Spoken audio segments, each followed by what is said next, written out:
Eh bien, bonjour à tous. D'abord, je suis très content parce que la dernière fois, on a atteint sur la thématique de l'eau et dans le monde paysan avec ce qui s'était fait dans la région de Garde-Colombe, plus près de 300 vues, donc c'était super intéressant. Et là, on va aborder la thématique du bien-être ou du mal-être paysan. Comme vous savez, aujourd'hui, il y a près de 300 paysans par an qui se suicident. Et donc, on voulait aborder cette thématique aujourd'hui avec Maya Gordon qui est à Agribio 05. Ton rôle à Agribio, tu es présidente d'Agribio 05. Et avec Luc Deloupe qui est à la fois maire de l'Épine et agriculteur voilà. Ici, voilà, et qui a fait aussi du syndicalisme à la FDSEA. Voilà. Alors, c'est quoi la vie de paysan et est-ce que vous pouvez expliquer les difficultés et voilà, je sais pas qui commence. Je te laisse commencer. Déjà, c'est marrant la question, la façon dont tu formules la question parce que en fait, paysan, agriculteur, c'est un métier, mais c'est effectivement une vie. Et ça veut dire que nous, notre choix de profession, il implique toute notre vie quotidienne. On vit sur nos fermes. On élève nos enfants sur nos fermes, on est reconnu et identifié sur nos territoires par notre activité professionnelle et par notre vie de paysan. C'est exactement ça. En fait, on ne change pas de métier. Si on change de métier, un agriculteur qui change de métier, c'est pas trop bon signe. C'est que déjà, il a des problèmes souvent financiers ou physiques, ça peut être ça aussi. Et derrière, il est obligé de changer. Mais sinon, oui, comme tu dis, Maya, c'est une génération, c'était des générations avant souvent, ça sera, espérons, des générations après. Donc c'est toute une continuité, l'agriculture. Ceci dit, en parlant de génération, tu disais, quand tu t'es installé toi, il y avait combien de paysans? Il y avait 2 millions d'agriculteurs en France. Aujourd'hui, il y en a 300 000, à peu près. La même surface exploitée, donc ça veut dire que automatiquement les exploitations ont énormément grandi. Aujourd'hui, dans les régions de grande culture, il y a des exploitations qui ont 2500 hectares. C'est plus de l'exploitation agricole, c'est carrément une entreprise avec des employés et qui se gère plus du tout au niveau gestion paysanne, plus du tout. C'est un hectare, s'il rapporte 50 €, et ben si on sait qu'on arrive à faire à tourner. Et nous, dans nos régions de montagne, c'est pas du tout ça, quoi. On a une autre vision. Je sais pas ce que tu en penses. Moi, je suis sur une production qui n'est pas aidée par la PAC, donc je suis maraîchère. Ouais. Du coup, ça veut dire que le revenu, il est directement corrélé à la production qu'on arrive à faire. Et quelque part, c'est quelque chose où on est peut-être une partie de la population de paysans qui arrive le mieux à se sentir fier de son travail parce qu'en fait, on sait que notre revenu, il est lié à ce qu'on est capable de générer sur un territoire et de sortir de nos mains. Et la grande tristesse pour une grosse partie du monde paysan, c'est que la PAC, sous prétexte de faire baisser les coûts pour les ménages de l'alimentation, en fait, a déconnecté le revenu des paysans de leur production. Ce qui fait qu'à un moment, qu'est-ce qu'il faut faire pour être un paysan qui est serein au niveau économique? Il faut accaparer de la terre pour aller chercher de la subvention. Et aller chercher de la subvention, ça veut aussi dire se plier à des injonctions sociales, des injonctions économiques, et ça veut dire aussi potentiellement avoir de moins en moins de voisins. Et oui, c'est aussi lié ça, moins en moins de voisins. Les communes qui n'ont plus d'agriculteurs, elles sont vouées à disparaître dans nos zones de montagne. S'il n'y a plus d'entretien de l'espace, automatiquement, on n'attirera plus personne, dès que ça ressemble plus qu'à des... Mais nos pouvoirs dirigeants, que ce soit nationaux ou européens, n'ont pas spécialement ça en vue, quoi. Donc, ils ne regardent pas spécialement. Alors moi, ce qui m'intéresse, ça serait de mettre un peu des mots. C'est quoi la difficulté, le mal-être paysan, ou je veux dire, évidemment, puisqu'on parle ici du bien-être, mais c'est quoi en nombre d'heures, c'est quoi en question d'endettement, c'est quoi en pression.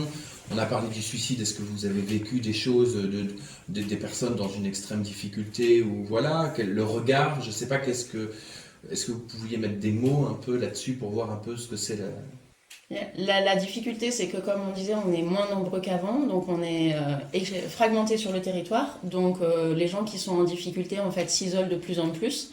Là, nous, on est tous les deux impliqués, que ce soit syndicalement ou dans le monde professionnel ou sur nos communes. Mais en fait, les gens qui se retrouvent à devoir faire face à des difficultés sur leur ferme se replient de plus en plus.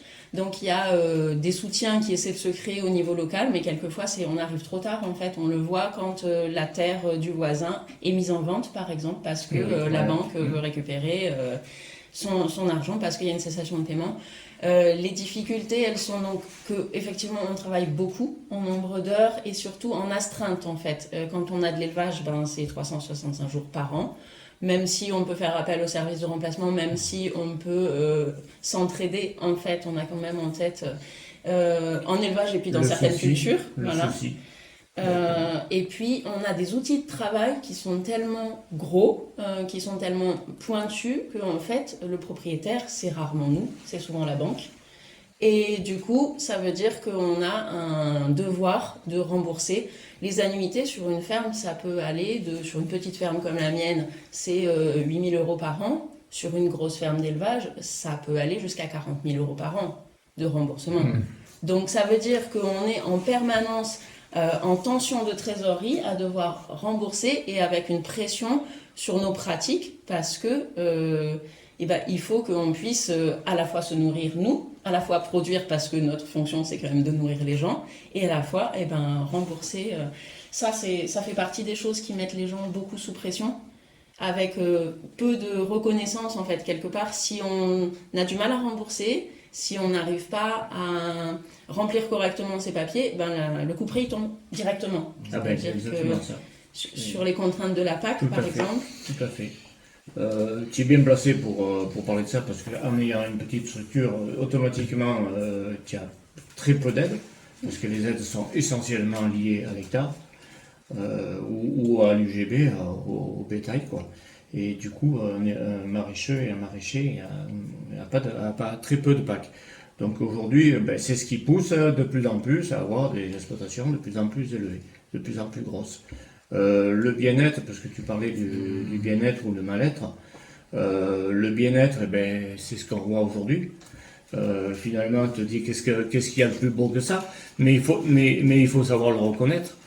Et par contre, quand on regarde ta feuille ton relevé de compte ou autre, tu vois que tu vas de plus en plus dans le rouge et tu peux comprendre que le bien-être, c'est pas que le beau temps.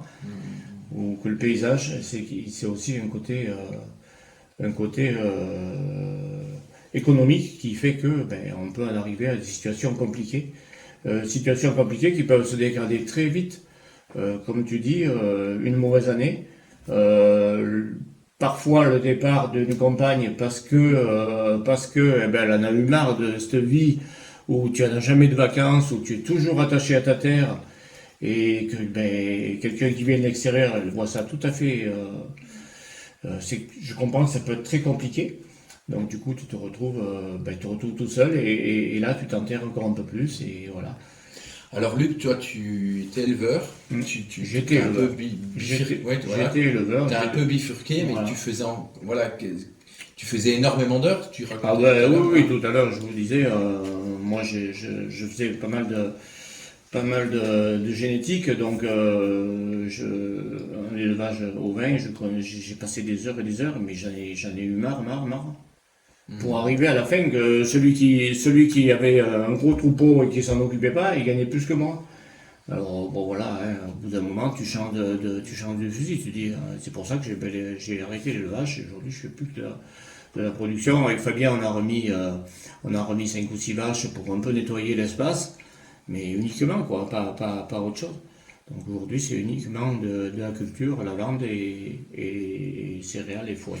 Alors, il n'y a pas qu'une question d'un choix individuel, mais qu'est-ce qui nous a mis dans cette difficulté, dans cette difficulté que vivent les agriculteurs? C'est quoi la cause? C'est ça qui est paradoxal, c'est qu'on est des chefs d'entreprise, donc on prend nos décisions, on choisit les investissements qu'on fait, les marchés qu'on va chercher à alimenter. Et en même temps, on est complètement piloté par la PAC. Et la PAC, c'est des années et des années de déni de la place des agriculteurs dans les choix en fait de société, c'est-à-dire qu'à un moment on a voulu alimenter un modèle où l'alimentation pour les ménages coûte rien ou le moins possible pour que les gens puissent consommer du loisir et d'autres choses. Ça. Et ça, la variable d'ajustement, ça a été les paysans. Donc, du coup, on nous a à un moment imposé certaines productions. À un moment, on a finalement réduit les productions avec des quotas. Finalement, le traité de Lisbonne, en fait, dit que les quotas, c'est pas autorisé parce que c'est une entrave à la concurrence. Donc, ça veut dire qu'on doit produire ici avec les contraintes ici, c'est-à-dire les contraintes, par exemple, si on embauche ou si on achète du matériel, du coût de la vie ici. Mais on est sur un marché mondialisé, concurrentiel, de libre-échange. Et ça, eh ben, nous, individuellement, on n'a pas de choix par rapport à ça. On est juste à le subir. Mais on fait partie de ça et on ne peut pas s'en émanciper complètement parce que la PAC, maintenant, c'est le revenu de quasiment... c'est le revenu et puis aujourd'hui, c'est la direction qu'on veut donner au monde agricole. Hein. On veut le conditionnaliser à faire telle ou telle chose et automatiquement on tient les paysans comme ça. Si on peut encore appeler ça des paysans, je l'espère, mais on appelle plus ça des chefs d'entreprise aujourd'hui que des paysans. En 1992, quand la PAC a été lancée, le blé valait 1,50 franc. Il y a 2 ans, parce qu'il y a eu maintenant ça a un peu augmenté, il était à 20 centimes d'euros. Donc vous faites la conversion, vous verrez que c'est moins de 1,50 franc. Et donc avec des charges qui n'ont pas doublé, mais 10 fois plus au moins. Et comment on peut en arriver là? Oui, justement parce qu'on a voulu baisser le produit un maximum et il fallait que la nourriture soit bon marché. Si c'est bon, je finalise ou tu voulais finir? Eh bien, juste dans qu'est-ce qui fait solution pour nous, parce que du coup, c'est par hasard. Nous, on est engagés en fait dans des instances collectives, que ce soit en tant que maire ou en tant que présidente d'une association de producteurs. On pense que la solution, elle est collective, elle est sur les territoires, de s'engager et de prendre des décisions ensemble pour permettre l'installation, pour permettre qu'on soit un peu mieux connu des gens, ou alors dans des regroupements soit syndicaux, soit d'associations professionnelles pour améliorer notre technique et pour pas rester seul, parce que ça c'est un des leviers par lesquels on va éviter de se pendre tout seul dans notre grange. C'est complètement ça. En fait, un agriculteur dans une commune, c'est pas viable, c'est plus viable. Il en faut quelques-uns, alors plus ou moins, ça dépend de la grandeur de la commune, mais voilà. Et l'entraide, elle est là. Quand on a son voisin qui est agriculteur qui voit les difficultés, alors du voisin, automatiquement, il va être là. Si dès que tu es tout seul, tu t'enterres complètement.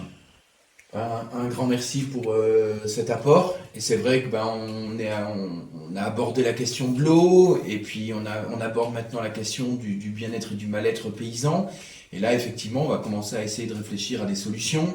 Il y en a aussi là tout à l'heure, on va aller voir la prochaine fois sur la délocalisation des marchandises, sur le lien producteur-consommateur, parce qu'effectivement, il y a peut-être une autre vie à inventer, il y a peut-être des choses à chercher et à travailler.